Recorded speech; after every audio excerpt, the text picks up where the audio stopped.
anybody was speaking, right? I'm it? Okay, so we're all done. Yeah, Eric.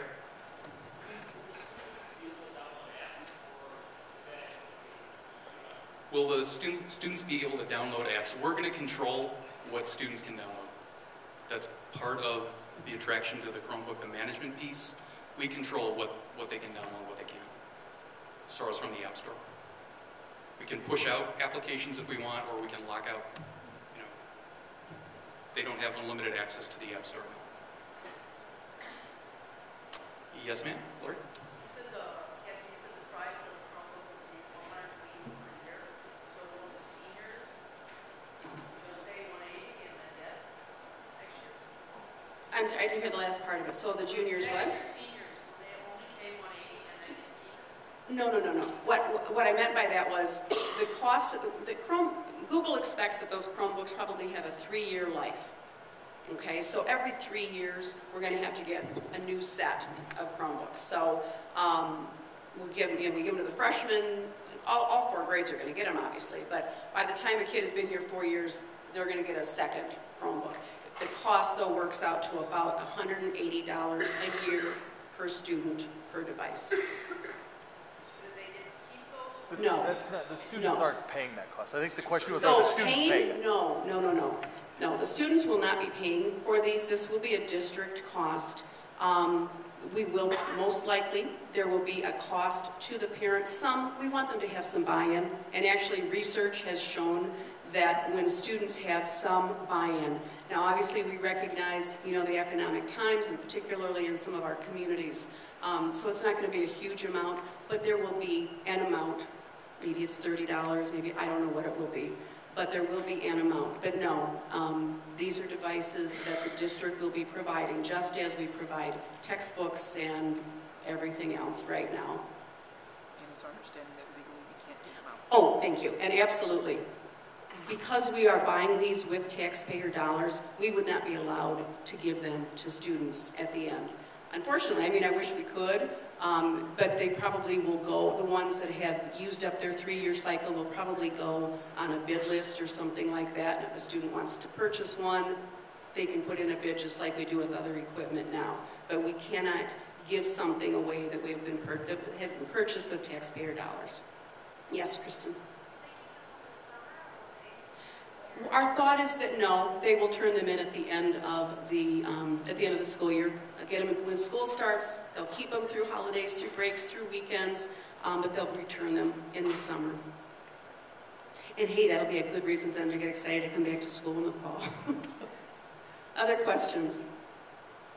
Yes. It seems like it's kind of tentative, like based on what the board decides. Do we have any idea? Like, does it seem like they're leaning towards yes, or like? Oh, I think they're leaning towards yes. Okay, so they're pretty much.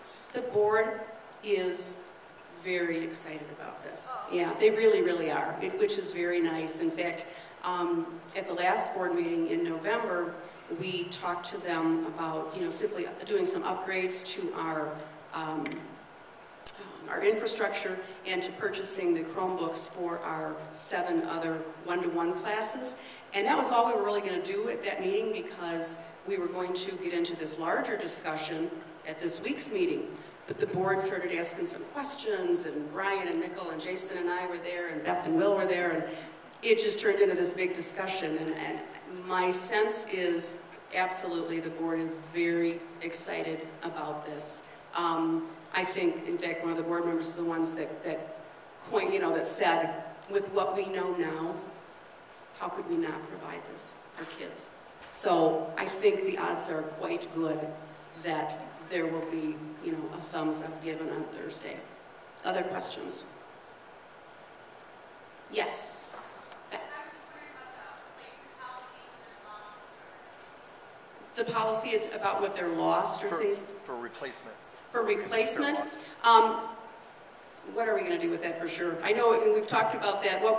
If the student, that's part of what the $30 fee will be. If a student, though, loses it, just like if they lose a textbook, they're going to be responsible for it.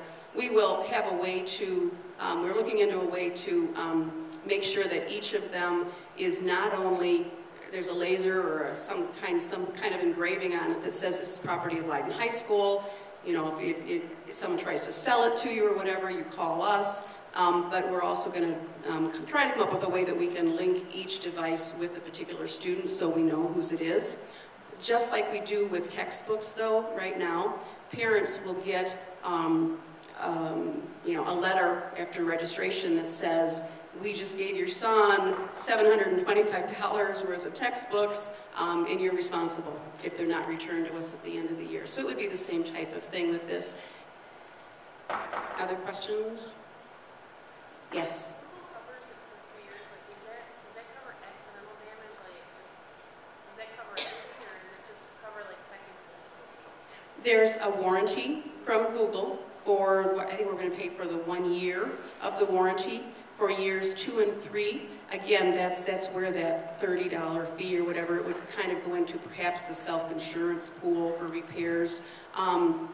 Those are some of the things that we'll be working out as, you know, this next semester, once we get that final approval. And frankly, the reason some of this stuff hasn't been developed yet, because if the board decides, if they decide they can't do this for whatever reason, or they decide not to, we want to have the board's approval before we move forward with some of these things, like getting the tech committee involved in planning out professional development. We didn't want to have people spend a lot of time doing that if the board was going to say no. I think they're going to say yes, but until that vote is taken, there's still some questions. So that's true, though, with a lot of the policies and other things that are going to be developed. But we've got models of policies from other districts that we have visited, other research that we've done. So it's not like we will need to recreate the wheel. We will make it fit for Leiden, but we certainly have models and templates of things to go off of. And a lot of those decisions, frankly, are things that you know, will be reflective of our board's beliefs, our community beliefs and values, and so we'll tailor those policies to fit Leiden. But this still gives me once Thursday hits, that's when the work will really begin. There will be a ton of work to do that starts at that point, and we'll need your help because a lot of these things are decisions that we can't make on our own. We don't want to make on your own. You have the expertise in the classrooms. Yes, Michael. How much can technology do to decrease inappropriate use at home of Chromebooks? For example, kids getting on Facebook, they can block that here at the school so they can't get on their own.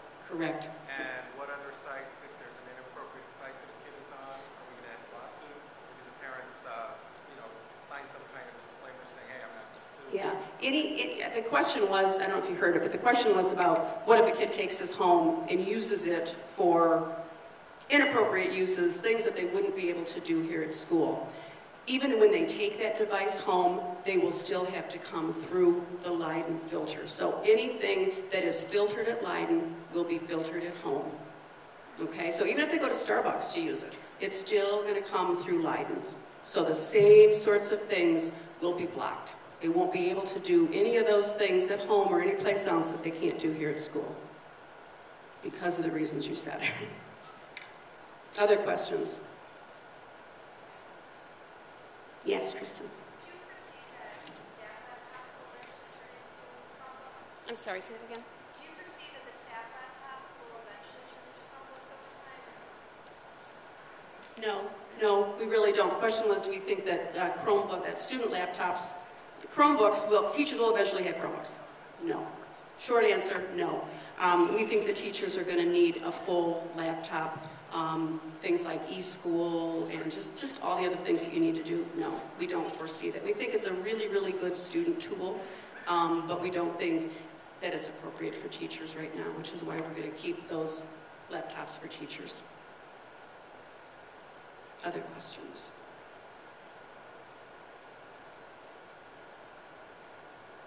I know this is, yes, Roseanne. I was wondering about the tech positions, like how would that work? I'm not quite familiar with the literacy positions right now. Is that a full-time, or do they teach 2 classes and they do that in the other 5, or how does that work? Probably just as we do with literacy coaches, those will be 2 full-time positions. They will not be teaching in the classroom. I mean, that pretty much says it all. The literacy coaches, for example, they're available by appointment. You can walk in to their office if they're around or make an appointment. They'll come and work with you. They'll come and work with curriculum teams. They're pretty flexible. They like to work with teachers, and we think we're looking for those types of people with the obvious techie sort of slant to things. But again, the whole key is it's got to be paired with good instruction. You know, just here's a cool tool and here's how to use it. That's not enough. It's why is this going to benefit kids? Why is this going to benefit your lesson? So that's what we're looking at, if that makes sense. Nicole, Yeah. like the literacy coaches, the liaison model too, is that something that you talked about? Talked about it, not, Okay. I don't know, That's what I was working on it. Like the liaisons per department. Well, that's an interesting thought. We're open to developing that, but right now I just want to get the coaches in place. So we'll see what their ideas are. Lisa, I'm sorry. The liaison piece? Okay. So duly noted, we have heard suggestions for tech liaisons. Yeah. Yeah, Lori. You say 2 per building or 2 per? 2 total.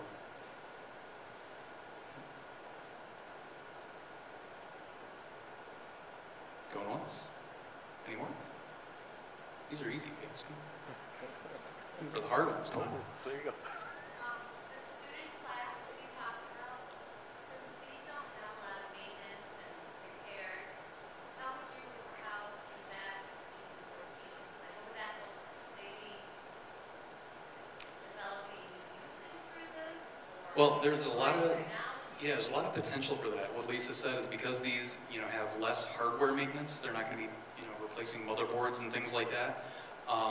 They're going to be working towards certain certifications as well.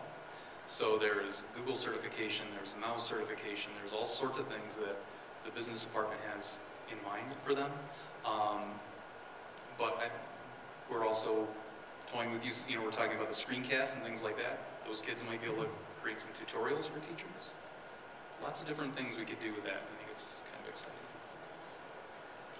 But, yes, I'm sorry. It'll also be support. We're planning on having it support for teacher laptops or overheads. Now, obviously, we have to be mindful that you don't want students to see everything you got in your laptop. There's a way we can control that. But I think our students are pretty good, especially under the tutelage of the people we have in mind.